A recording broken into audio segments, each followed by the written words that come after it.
What a wild one Saturday night. The Trojans survived one of the craziest Pac-10 games we've seen in years. Hey, how about USC being on the other side of a game-winning kick for a change? Welcome to Trojan Talk. I'm Jonathan Khamis, being joined as always by our USC beat writer Michael Lev. And where to start? This game was as crazy as you'll ever see it.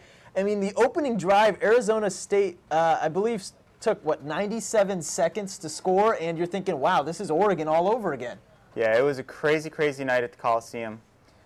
We had trick plays, we had crazy plays on special teams, we had 2 interception returns for touchdowns. And that was just the first half. Yeah, really, yeah, exactly. I mean, it was absolutely, positively that kind of game. But the difference in the end was that USC came out on top this time. I think it helped them a little bit to have been in situations like that before. Obviously, they got a nice break with the extra point being returned for a touchdown for 2 points in their favor. Yeah, how funny was that with the blocked? He blocked it with his face, basically. Wasn't that great? He did. I mean, let's give credit. Tyron I mean, Smith. This is an offensive lineman, Tyron Smith, who weighs about 280 pounds, 6'5", leaped over a blocker, Heck of a got play. into such a great position that he didn't even have to block it with his hands, and an alert play by Trojan Harris to pick it up and run it in. Maybe not so alert with that dive into the end zone. Now, I think that's not a big deal. You can't call that an unsportsmanlike. I mean, to me, that's a lot less worse than what Reggie Bush used to do, actually do a flip, though I do give him more style points. Yeah, I mean, Reggie kind of made that his trademark move.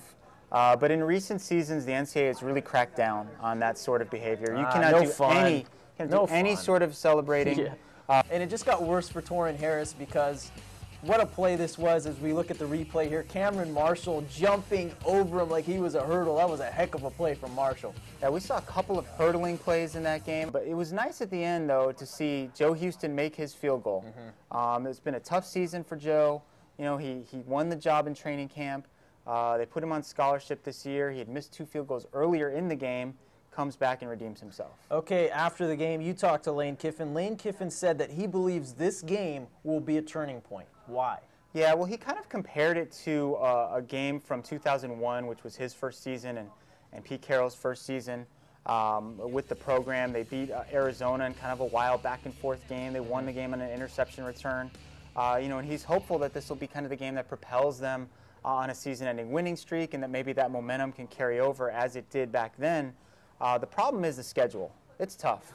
I mean, to ask USC, the way they've been playing, to win these last 4 games when the first 2 are at Arizona and at Oregon State, I think that's a really tall task. Okay, speaking of those Wildcats, that's who the Trojans will be facing next. You're flying up to Arizona soon. Foles came back last week. What can we expect out of the Wildcats? Yeah, well, they play kind of a similar style to Arizona State. I mean, they're going to pass the ball a lot. They're going to spread the field. Foles is a better quarterback than Stephen Threet. I mean, he's more accurate.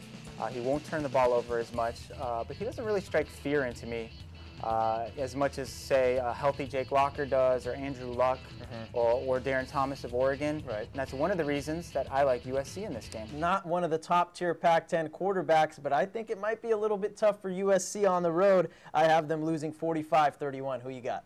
Wow, I'm gonna take the Trojans, as I mentioned. I'm gonna say 24-23. Another nail-biter. I feel like they've got a little confidence and momentum coming out of that game last week. The defense played a lot better, even though the score doesn't really show it. I mean, there were 2 touchdowns that didn't really go. Monty Kiffin getting on the good side of USC fans now, doing a lot more blitzing. A lot more blitzing, a lot more man coverage. I think that's the blueprint for this USC defense. I think they'll rise to the occasion at Arizona, and I think they'll squeak out a victory. Okay, before we go, we will take a question from one of our readers. This one comes via Twitter. This is from ESPN Zone Anaheim, and he asked, during Pete Carroll's era, the D rarely gave up big plays. Now the defense gives up long touchdowns every game. Is this the new system, or is it youth? It's a little bit of both, as is often the case with these sort of either-or questions. Pete Carroll used to position a safety 20 to 25 yards deep in the middle of the field. The last 4 years, that was Taylor Mays. Taylor Mays hardly ever gave up a long play, so USC fans really became spoiled. Hardly ever got an interception either. That's true, but opponents rarely tested him either. Now the safeties are playing closer to the line of scrimmage, and you know, the guy who's sort of been that last line of defense, Juwanza Starling, he's made some bad decisions. He's allowed opponents to go over the top against him a little bit too much, and that's the reason that Marshall Jones was platooning with him this past week. Let's see if the defense can pick it up as we go into Arizona. We want to thank Michael Lev for dropping all the knowledge on us. We'll see him in Arizona. And that's going to do it for this edition of Trojan Talk. For more USC information, be sure to check out usc.ocregister.com. Thanks for watching.